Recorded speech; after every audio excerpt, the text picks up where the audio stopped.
Yeah. Nabii Elisha akamwita mojawapo wa wana wa manabii akamwambia, jikaze viuno. Tunataka kuzingatia mambo ya nabii. Tumeambiwa theme ni kuhusu watu weni nabii wa mataifa. Sasa tunaangalia tabia ya manabii.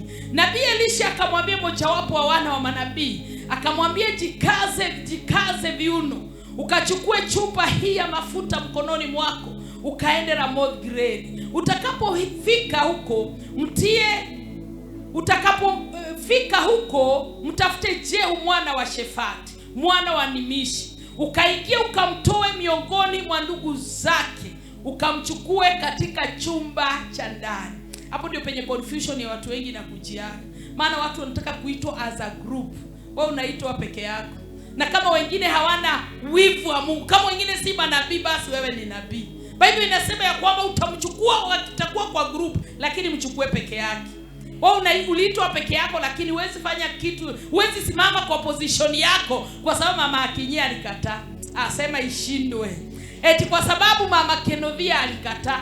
Wewe simama kwa nafasi yako. Biblia inasema this is the instruction. Mtoe katikati ya wengine. Uliitwa peke yako. Anasema uliitwa peke yako na utasimama mbele za Mungu peke yako. Kwa hivyo hii maneno ya kosa kuja kwa kanisa eti kwa sababu mtu alifanya, eti kwa sababu mtu alikukwaza, eti kwa sababu tunatakana tutoke huko. Ambia jirani yako, toka huko.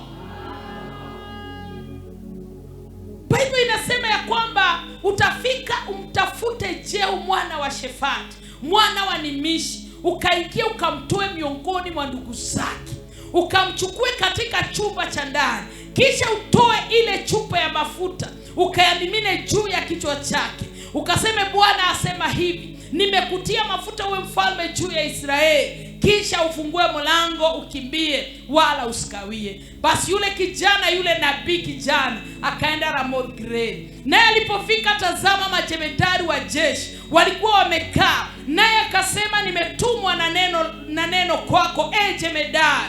Jehu akamwambia, kwa yupi miongoni mwetu sote? Akasema, kwako, jemadari. Akainuka akaingia nyumbani, naye akayamimina mafuta kichwani mwake. Akamwambia, Bwana Mungu asema hivi, nimekutia mafuta uwe mfalme juu ya watu wa Bwana, yani juu ya Israeli. Nawe utawapiga nyumba ya Ahabu bwana wako, ili nijilipizie kisasi cha damu ya watumishi wangu manabii na damu ya watumishi wote wa Bwana mikononi mwa Yezebeli.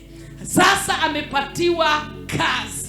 Ameambiwa, hii mafuta nimekutia si mafuta ya reconciliation, ni mafuta ya kulipiza kisasi.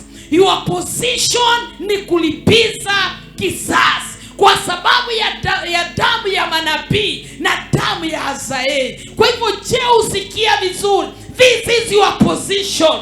Mara mingi tulipotea because we don't understand our position in the kingdom of God. But everyone has the position. Nasema kila mtu ana nafasi. Wengine waliwacha nafasi zao, wanataka nafasi za wengine.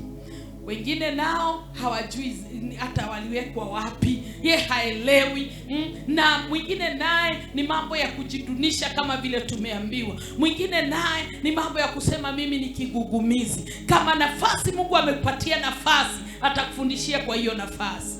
Na ndio maana akaambia Yeremia, usiseme wewe ni mtoto, nitaweka ndani ya kinywa chako. It's not all about you. It's not about your wisdom. It's not about your knowledge or understanding. Mimi Mungu mwenyewe nitaweka maneno yako kwenye kinywa chako. Na hivyo ndivyo Mungu alifanya. Hiyo ndio uzuri wa Mungu wetu. Haleluya. Ni yeye huwa anaweka maneno kwa kinywa cha mtu. Ni anakuambianga kile cha kufanya. Ukichukua nafasi saizi mami, useme hii uovu naendelea kwa taifa, mimi ninasikia wivu wa Mungu umeinuka ndani yangu.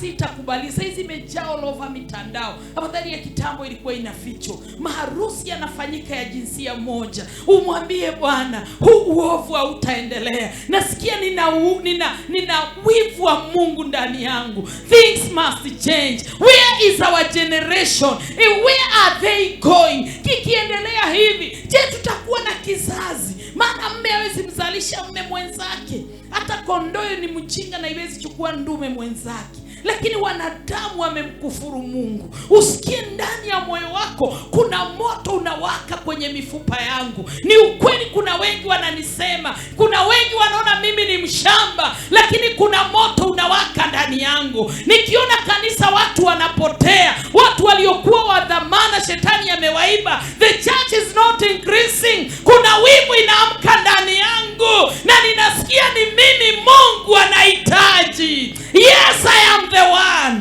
Hallelujah. Shida yetu ni kuangaliana, eti huyu atafanya, but step into your position.